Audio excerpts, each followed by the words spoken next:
નમસ્કાર વિદ્યાર્થી મિત્રો, આજે આપણે આંકડાશાસ્ત્ર ધોરણ 11 માં ચેપ્ટર નંબર 2 માહિતીનું જે નિરૂપણ છે એમાં આગળ વધવાનું છે. તો જોઈએ કે માહિતીનું નિરૂપણ એમાં આપણે થિયરી બેઝ લગીને જોઈ ગયા હતા, પ્લસ એક બુકમાં આપણને એક્ઝામ્પલ આપ્યું હતું એ જોયું હતું, બરાબર છે. તો એના ઉપરથી થોડું તારણ કાઢીને તમને થોડું વ્યવસ્થિત સમજાય એટલા માટે થઈને કે અલગથી થોડું તારવી દીધું છે કે કોને અસતત કહેવાય, કોને સતત આવૃત્તિ વિતરણ કહેવાય, કોને વિસ્તાર કહેવાય, કોને વર્ગ લંબાઈ કહેવાય. એની માટે હરેક માટે એક એક્ઝામ્પલ પ્લસ એનું સ્વરૂપ તમને અહીંયા દર્શાવી દીધું છે. એટલે કે આપણે જે થિયરી આપી છે એમાંથી જે અલગ અલગ તારવીને પહેલો લેક્ચર છે અત્યારે આપણે રહેવાનો છે આવડો આજનો, એમાં તમને આખા ચેપ્ટરમાંથી જે ઉપયોગી વસ્તુ છે બધી અલગ તારવીને આપી છે. તો જોઈએ અસતત આવૃત્તિ વિતરણ. તો કે આવૃત્તિ વિતરણ કેવું જોઈએ? અસતત. તેનું સ્વરૂપ કેવું હોય? તો કે આપણે 0 1 2 3 4 5 3 2 3 એટલે કે આ રીતના આપણને માહિતી આપી હોય તો એને શું કહેવામાં આવે છે? અસતત આવૃત્તિ વિતરણ. શું કહેવામાં આવે છે? અસતત આવૃત્તિ વિતરણ. તેનું સ્વરૂપ આવું હોય છે. જ્યારે સતત આવૃત્તિ વિતરણ જોઈએ તો સતત આવૃત્તિ વિતરણનું સ્વરૂપ કેવું છે? તો કે 0 થી 10 10 થી 20 20 થી 30 30 થી 40 આ રીતના કન્ટિન્યુ ક્રમશઃ આગળ ચાલતું હોય છે. આવું જ્યારે તમને સ્વરૂપ દેખાય ત્યારે તરત મગજમાં વિચાર આવવો જોઈએ કે કેવો? તો કે આ સતત આવૃત્તિ વિતરણ છે. અને આવું તમને જ્યારે ફોર્મો દેખાય અથવા તો એક્ઝામ્પલ બુકમાં દેખાય કે ઉદાહરણમાં દેખાય કે સ્વાધ્યાયમાં દેખાય ત્યારે આપણને ખબર પડવી જોઈએ કે આ કેવા સ્વરૂપની છે માહિતી? અસતત સ્વરૂપની માહિતી તમને આપી છે, એટલે કે અસતત આવૃત્તિ વિતરણ. એની પછી છે વિસ્તાર. બુકમાં આપણે ઉપયોગમાં આવે છે કે દાખલો ગણવા માટે વિસ્તાર. તો વિસ્તાર શોધવા માટેનું સૂત્ર શું છે? વિસ્તારની સંજ્ઞા છે r. વિસ્તારની સંજ્ઞા r. એને શોધવા માટેનું સૂત્ર તો કે મહત્તમ સંખ્યા માઈનસ ન્યૂનતમ સંખ્યા. એટલે કે મહત્તમ એટલે કે આપણને જે આવી રકમ આપી હોય એમાં મોટામાં મોટી સંખ્યા બસ આમાં નાનામાં નાની સંખ્યા, એટલે કે મોટામાંથી નાનું બાદ કરો એટલે તમને વિસ્તાર મળી જશે. તો આપણને એક એક્ઝામ્પલ સ્વરૂપે આપેલું છે, ઉદાહરણ તરીકે લઈએ તો કે r મહત્તમ સંખ્યા 57 છે, ન્યૂનતમ સંખ્યા 27 છે, એટલે કે 57 માંથી 27 બાદ કરશો એટલે આપણી પાસે વધશે કેટલા? 30. ઈ તમારા શું થયા? તો કે વિસ્તાર થયો. કેટલો? તો કે 30. હવે એની પછી છે કે વર્ગ લંબાઈ શોધવા માટેનું સૂત્ર. વર્ગ લંબાઈની સંજ્ઞા તો પહેલા છે c. વર્ગ લંબાઈની સંજ્ઞા શું છે? વર્ગ લંબાઈની સંજ્ઞા છે c. અને વર્ગ લંબાઈ શોધવા માટે તો કે r ના છેદમાં k. વર્ગ લંબાઈ શોધવા માટે r ના છેદમાં k. તો r તો ક્યાં મળી ગયો? તો કે r તો આપણે પહેલા આ રીતના રકમમાંથી મેળવ્યો જ છે. તો k નો ઉલ્લેખ ક્યાં હોય? k નો ઉલ્લેખ હંમેશા રકમમાં કીધું કે 8 વર્ગોમાં વિભાજિત કરો, 10 વર્ગોમાં વિભાજિત કરો. એટલે કે આવા 8 હોય તો આવા 8 વર્ગ બનાવવાનો, 10 હોય તો 10 બનાવવાનો. તો c નો ઉપયોગ ક્યાં? એટલે કે બે વર્ગ વચ્ચે અંતર કેટલું લેવું એ આના આધારે મળે કે r ના છેદમાં k મેકશો એટલે તમને અંતર ખબર પડશે. તો જો એક ઉદાહરણ સ્વરૂપે લઈએ કે 30. વિસ્તાર આપણો 30 લેતો છે અને મારે કેટલા વર્ગ બનાવવા છે? 7. મારે 7 વર્ગ બનાવવા છે એટલે કે 30 ના છેદમાં 7 તો 4.28 આન્સર આવે છે, બરોબર છે. એને હું રાઉન્ડ ફિગર કરીને 5 લઉં એટલે કે વર્ગ લંબાઈ તો કોઈ પોઈન્ટમાં હોય નહીં, એટલે કે 4 છે એટલે કે મને ખ્યાલ આવશે કે મારે k ની આજુબાજુ મારે વર્ગ લંબાઈ લેવી. તો એ જો 5 લઉં તો 5 5 નો અંતર લઉં તો 25 થી 30 30 થી 35 35 થી 40 એ રીતના વર્ગ લંબાઈ લઈ શકું છું. વાત સાંભળો. તો આ એક્ઝામ્પલ તરીકે લખ્યું છે ને વર્ગ લંબાઈની અંદર 5 મેં લખેલું છે. હવે એક વસ્તુ છે અહીંયા નોટ કરવા જેવી છે, એવું અહીંયા સાઈડમાં લખું છું કે વર્ગ લંબાઈ વિસ્તાર કરતા છે ને નાની ન હોવી જોઈએ. તો કે આનો તમે અને આનો એટલે કે વર્ગો અને તમને જે વર્ગ લંબાઈ મળી છે એનો ગુણાકાર, વર્ગ લંબાઈનો અને વિસ્તારનો ગુણાકાર છે એ વિસ્તાર જેવડો થવો જોઈએ, એટલે કે વર્ગોનો ગુણાકાર. તો જોઈએ 4 છે એને ગુણ્યા હું 7 કરું 7 તો એનો આન્સર કેટલો આવશે? 7 ચોક 28. તો મારી માટે 4 લેવા હિતાવહ નથી, એટલે કે આ વસ્તુ ખોટી છે. પણ 5 લઈશ ગુણ્યા 7 કરીશ તો 7 પંચાને 35. તો કે મારી માટે હું આ 5 વર્ગ લંબાઈ લઈ શકું. કેમ કે વિસ્તાર કરતા મોટી સંખ્યા મને મળી એટલા માટે. એટલે કહેવામાં આવે કે c અને k નો ગુણાકાર છે એ કેના કરતા મોટો હોવો જોઈએ? તો કે r કરતા મોટો હોવો જોઈએ. તો એને આ રીતના આપણે સંજ્ઞામાં પણ લખી શકીએ છીએ. અહીંયા શું છે? r. તો અહીંયા c અને k આ રીતના પણ લખી શકીએ કે c અને k નો ગુણાકાર r કરતા મોટો હોવો જોઈએ, નાનો હોવો જોઈએ નહીં, તો 30 કરતા આપણને મોટો મળ્યો. નાનો હોય તો એ વર્ગ લંબાઈ આપણે લઈ શકીએ નહીં, હંમેશા મોટો આવશે તો જ આપણે વર્ગ લંબાઈ લઈ શકશું. તો દરેક વિદ્યાર્થી મિત્રોને જણાવવાનું કે પહેલા છે ને આપણે સૌપ્રથમ આખો આજનો લેક્ચર છે એ થિયરી વાળો છે, એ આખા ચેપ્ટરનું છે હાર્ડ છે એ આમાં સમજી લ્યો, પછી આગળ દાખલામાં 1 બાય 1 ગણવાનું રહેશે ત્યારે આટલી બધી જરૂર કહેવાય ને કે અગવડતા નહીં પડે, એટલે કે મુશ્કેલી નહીં પડે, એટલે કહું છું કે પહેલો વિડિયો આપણે વ્યવસ્થિત ધ્યાનથી જોઈ લઈએ. ચાલો આગળ લખી નાખવાનું. ત્યાર બાદ આગળ કે ઘણીવાર એવું બને કે આપણને અનિવારક વર્ગો આપ્યા, તો અનિવારક વર્ગો કોને કે અનિવારક વર્ગનું સ્વરૂપ અહીંયા છે 10 થી 19, 20 થી 29, એટલે કે 19 છે રિપીટ થતો નથી, 29 છે રિપીટ થતા નથી. હજુ અહીંયા એક આગળ લખીએ તો 30 થી 39, એટલે કે રિપીટ થતો નથી. આ બંને વચ્ચેનું અંતર છે બાદ કરો તો 9 નું રહે છે, એટલે કે વર્ગ લંબાઈ 9 રહે છે, બરાબર છે. તો કે રિપીટ થતું નથી, તો આવા વર્ગ તમને જ્યાં જોવા મળે તેને કેવા કહેવાય? અનિવારક. કેવા કહેવાય? અનિવારક. સતત ખરા પણ અનિવારક વર્ગ કહેવામાં આવે છે. અનિવારક સતત વર્ગ કહેવામાં આવે છે. તો આવા વર્ગો તમને આપ્યા હોય ત્યારે કીધું કે વર્ગને નિવારકમાં ફેરવવાના છે. તો કે નિવારકમાં ફેરવવા માટે શું કરશું? જે પ્રથમ વર્ગ એટલે કે જે આ વર્ગ હોય છે એની વાત કરે છે. એમાં શું કહે છે કે પ્રથમ વર્ગમાં એટલે કે 10 છે એમાંથી 0.5 બાદ કરો, એટલે કે 0.5 બાદ કરશો એટલે તમારો આન્સર આવશે 9.5. અને બીજો વર્ગ છે 19, આને શું કહેવામાં આવે છે? તો કે બીજો વર્ગ. તો બીજા વર્ગમાં શું કરવાનું છે કે બીજા વર્ગમાં પ્લસ, એટલે કે 0.5 પ્લસ કરો એટલે કે ઉમેરતા 19.5 બને. જો આપણને શું મળ્યું? પ્રથમ વર્ગમાં 9.5 અને બીજા વર્ગમાં મળ્યો 19.5, એટલે કેવો વર્ગ થશે? તો કે નિવારક વર્ગ બને છે. તો જોઈએ હવે 19.5 9.5 અને 19.5, તો કેવો વર્ગ થયો? નિવારક વર્ગ. તો નિવારક વર્ગ જો 9.5 થી 19.5 બંને વચ્ચેનું અંતર તો કે વર્ગ લંબાઈ 10 છે. તો હવે નિવારક વર્ગ થઈ ગયા જો 9.5 થી 19.5, 19.5 થી 29.5, એટલે કે આનો આ શબ્દ ફરીથી રિપીટ થાય છે. તો અનિવારક તમને બનાવતા કે અનિવારકમાંથી નિવારક બનાવતા આવડી જાય ને, નિવારકમાંથી અનિવારક પણ બનાવતા આવડી જાય. હવે આ જ વર્ગ છે એને તમારે પાછો અનિવારક બનાવવો છે. તો આમાં શું કર્યું? તમે માઈનસ કર્યા, તો એની જગ્યામાં એડ કરો પ્લસ, અને અહીંયા તમે પ્લસ કર્યા છે તો ત્યાં શું કરશો? માઈનસ કરશો. મેં તમને જે પહેલા આપ્યું છે એ પાછો લઈ લો એટલે હું હતો ને એવો બની જાવ, એની જેવી વાત કરી છે. અનિવારકમાંથી નિવારક બનાવવાના છે. ઘણીવાર એવું બનશે કે નિવારક વર્ગ આપ્યા છે એમાંથી અનિવારક પણ બનાવવાનું કે છે, તો આપણે આ રીતે લખવાનું થશે. એની પછી આગળ જોઈએ કે મધ્ય કિંમત, કે દાખલામાં આપણે મધ્ય કિંમતનો પણ ઉપયોગ કરવાનો થશે. તો મધ્ય કિંમતનું સૂત્ર અત્યારે યાદ રાખી લો, જ્યારે દાખલો આવશે ત્યારે ફરીથી ભણશું, પણ અત્યારે થિયરી બેઝ પેલો લેક્ચર થિયરીનો છે તો આખી એક ચેપ્ટરની થિયરી જોઈ લઈએ.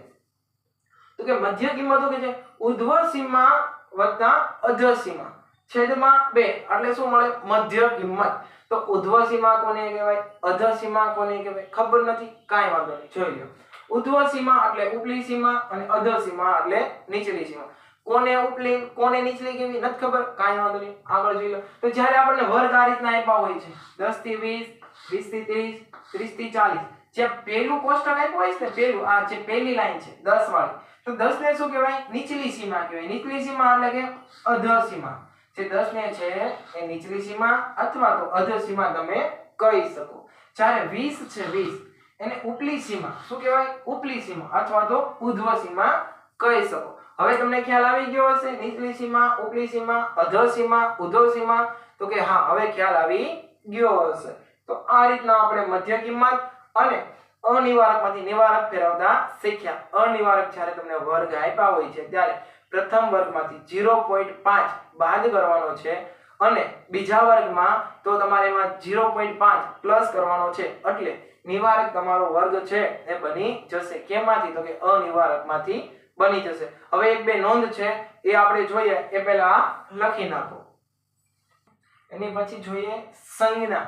તો કે આખા ચેપ્ટરમાં કેટેગરી આપણે સંજ્ઞા આવશે, તો અહીંયા બધી સંજ્ઞા લખી નાખી. તમારે પણ બાકી નોટમાં આ રીતે જે રીતે આપણે લખીએ છીએ તે રીતે જ લખવાનું છે, કોઈ પણ પ્રકારનો ફેરફાર કરવાનો નથી.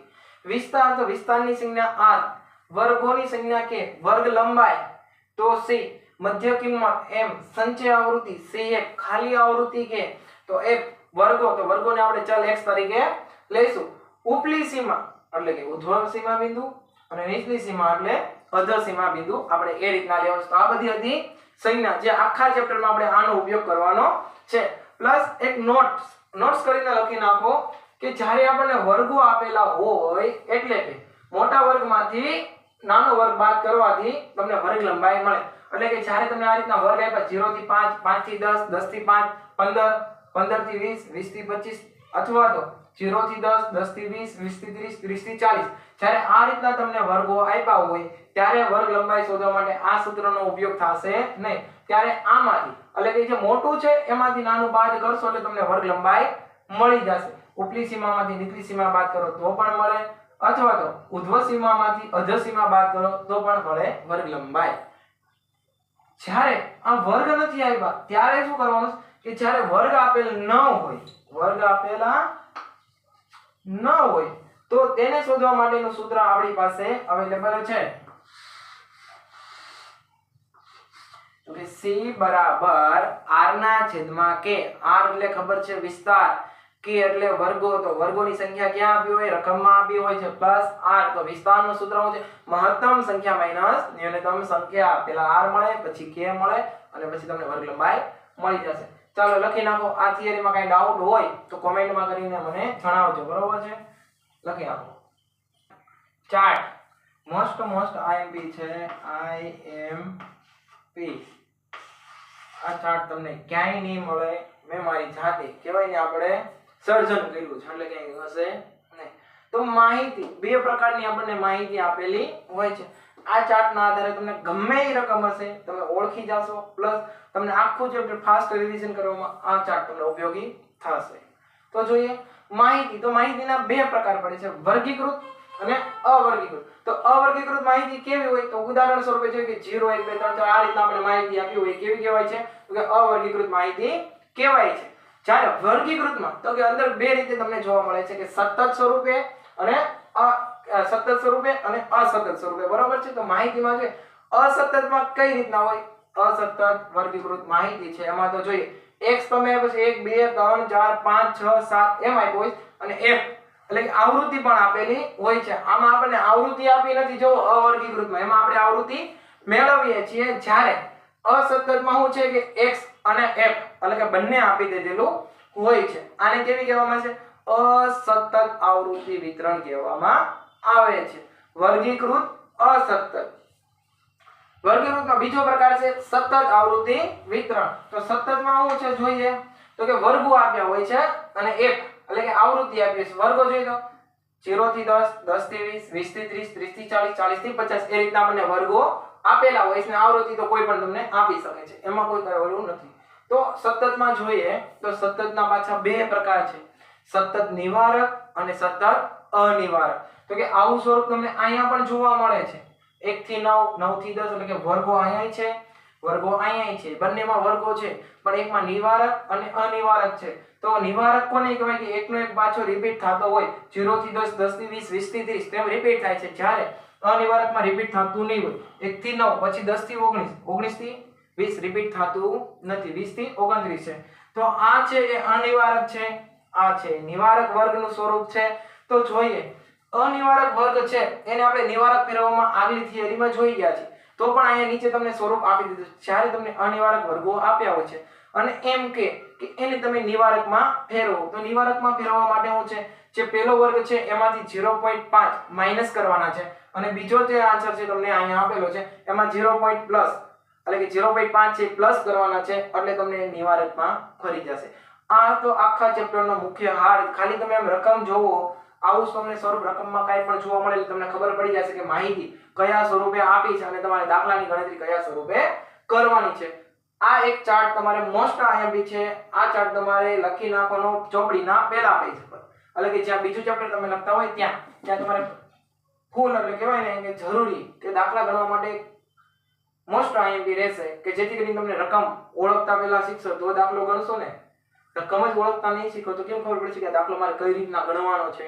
એના માટે આ જરૂરી છે. લખી નાખો. હાલો આની પછી હવે હું તમને 2 થી 3 નોંધ લખાવું પછી આપણે દાખલા ઉપર વયા જશું. એટલે કે આવતીકાલનો જે લેક્ચર હશે એમાં દાખલા હશે, ઉદાહરણથી સ્ટાર્ટ કરશું, તે સ્વાધ્યાય લગીના બધા દાખલા ગણશું. આ પહેલા થિયરી ભણી નાખીએ, પાયો હરખો બંધાઈ જશે તો આપણે આગળ કન્ટિન્યુ દાખલા ગણી શકશો ને દાખલામાં ગોથા મારશો એની માટે ચાલો લખી નાખો. ત્યારબાદ બે નોંધ છે એ લખી નાખવાની છે. જે આપણે આવૃત્તિ ચિહ્નવાળા દાખલા ગણવામાં છે એમાં બહુ જ એટલે કે બહુ જ ઉપયોગી છે. તો જોઈએ પહેલી નોંધ શું કહે છે કે જ્યારે નિવારક શું કીધું નિવારક વર્ગ હોય અને વર્ગ તમને કયો આપે 30 થી 35 હોય અને આવૃત્તિ ચિહ્નની સંખ્યા એટલે કે જે આપણે આવૃત્તિ ચિહ્ન કરવાના છે એ સંખ્યા તમને 30 હોય તો એ કયા વર્ગમાં આવે તો કે જ્યારે આ રીતના હોય ત્યારે 30 થી 35 માં આવે. ક્યારે જ્યારે નિવારક હોય ત્યારે. એટલે કે આ પહેલી સંખ્યા છે એ તમને આપી છે તો એ આ વર્ગમાં આવશે. અને 35 સંખ્યા હોય તો તે વર્ગ કયામાં આવશે 35 થી 40 માં આવશે. એટલે કે આમાં આવશે નહીં આમાં આવશે.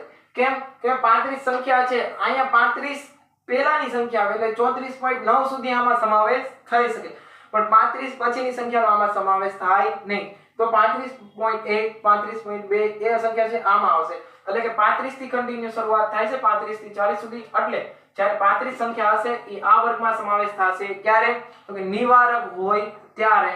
તો પહેલી સંખ્યા 30 છે એ 30 થી 35 માં અને જે 35 સંખ્યા છે એ કેમાં આવશે 35 થી 40 માં આવશે. બરાબર છે સમાવેશ થાય. એક આ યાદ રાખી લેજો. અને બીજી નોંધ છે કે જ્યારે અનિવારક શું કીધું છે અનિવારક વર્ગ હોય અને 30 થી 35 નો આપણો પ્રથમ હોય અને સંજ્ઞા કઈ કીધી છે 30 તો એ ક્યાં આવશે તો કે 30 થી 35 ના વર્ગમાં જ આવશે.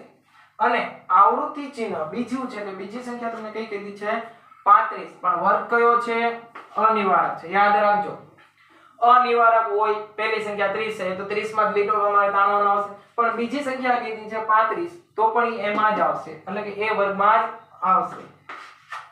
કેમ કે અનિવારક છે આમાં બીજી વાર વર્ગ રિપીટ થતો નથી. એ જે 30 થી 35 છે પછી 36 થી 40 એ રીતના વર્ગ કન્ટિન્યુ આગળ ચાલે છે 35 પાછા રિપીટ થતા નથી. એના માટે થઈને આપણને તે જ વર્ગમાં આપશે.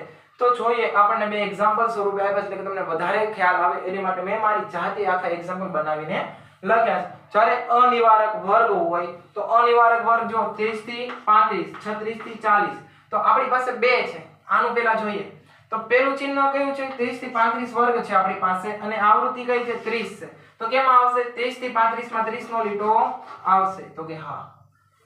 બીજી આવૃત્તિ કઈ છે 35 તો એ પણ કેમાં આવશે આમાં જ આવશે. કેમ કે અનિવારક વર્ગ છે પછીનો વર્ગ જો 36 થી 40 શરૂઆત થાય છે એટલા માટે. ચાલે નિવારક વર્ગ હોય ત્યારે જોઈએ તો નિવારક વર્ગમાં પહેલો વર્ગ કયો છે 30 થી 35 નો આપણી પાસે વર્ગ છે અને પહેલી સંખ્યા કઈ છે 30 એની માટે થઈને પહેલો લીટો આમાં આવશે. બીજી સંખ્યા કઈ છે 35 તો આપણી પાસે 35 અહીંયા પણ છે અને 35 અહીંયા પણ છે. તો અહીંયા લીટો કરીશું ને 35 અહીંયા કરીશું. કેમ કે 35.1 2 3 હોય 35 કે તેથી મોટી સંખ્યાનો સમાવેશ કેમાં થાય આમાં. આ વર્ગમાં 35 કે મોટી સંખ્યાનો સમાવેશ થાય ન થાય. એટલે અહીંયા 35 સ્ટોપ થઈ જાય છે. એની પછી 35 ની શરૂઆત છે. કદાચ ભૂલે ચૂકે 35.1 2 3 હોય તો આપણે નીચેના વર્ગમાં સમાવેશ કરી શકીએ. એટલે નિવારક વર્ગ હોય ત્યારે 35 થી 40 માં લીટો એક તાણવાનો એટલે કે આવૃત્તિ ચિહ્ન થશે અને અનિવારક હશે ત્યારે બંને લીટા એટલે કે બંને આવૃત્તિ ચિહ્ન ઉપરની સંખ્યામાં થશે. અહીંયા સુધી આપણે ચેપ્ટર નંબર 2 એની બધી જ થિયરી આવી ગઈ. હવે 1 બાય 1 દાખલા ગણવાના છે. એટલે હજુ એકવાર કહું છું કે થિયરીનો લેક્ચર એવો લાગે તો બે વાર જોઈ લેજો. એકવાર ક્રમશઃ આખો રફ બુકમાં લખી નાખજો, બાકી નોટમાં પણ લખી નાખજો જેથી કરીને હવે દાખલા ગણવામાં વાંધો આવે નહીં. તો આપણે આજે અહીંયા સુધી રાખશું. હવે પછી કન્ટિન્યુ દાખલામાં આગળ વધશું. અસ્તુ જય હિન્દ જય ભારત લખી નાખો.